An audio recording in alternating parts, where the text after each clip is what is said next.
How you doing? I'm doing good. Good. Good morning. It's early in the morning when Kevin Martin arrives at the hospital.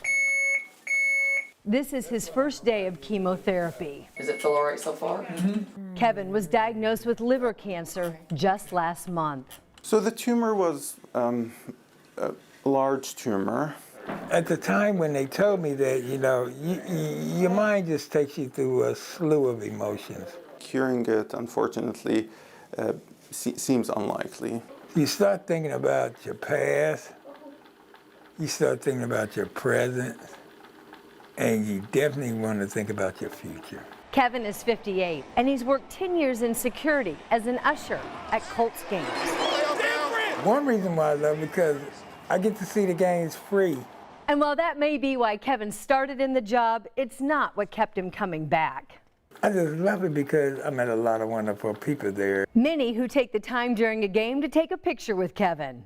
We just became a family in the area. And a lot of my season ticket holders, they will tell me, you can't miss a day. To learn more, I invited some of the Section 144 fans to chat on Zoom. I mean, he's just, when we go to the games, it's not just to go see the Colts, it's to see Kevin. That's the first thing we do. We find Kevin, we hug him, everybody in my group, everybody. And that happens in our section. Everybody knows him. It's all about Kevin. To meet him is to love him.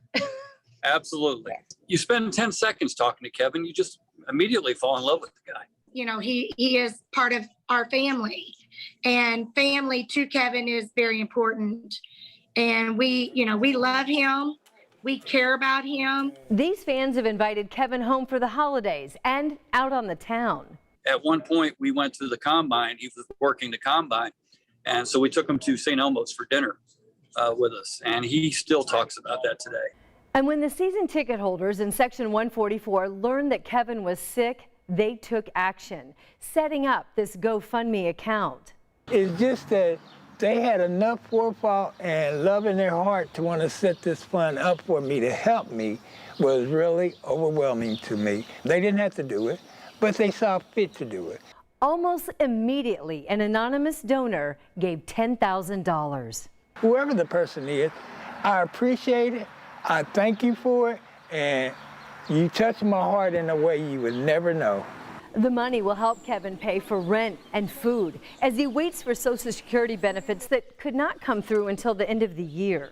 I'm thinking 3 to 6 months. I could be out on the street in 3 to 6 months. I could be starved to death in 3 to 6 months. So he needs all the help that he can get. Well, supporting him was a no-brainer.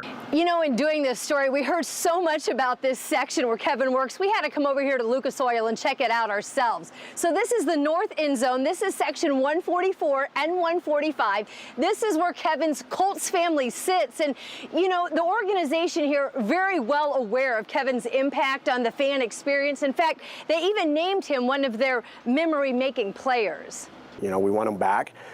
He has said that he's going to be back. The Colts games just aren't the same when Kevin's not there, and we know he's going to be back, and we love him. I have the utmost gratitude to you all for doing what you're doing for my brother. I really appreciate that. Kevin has already signed up to work at the stadium this season. Where can you find Kevin? It will be in section 144, 145. You know, we're not moving him. He's not going anywhere. But if it turns out working is too much, his Colts family plans to share their seats. And I'll see you at the Colts game. So, section 144, come see me.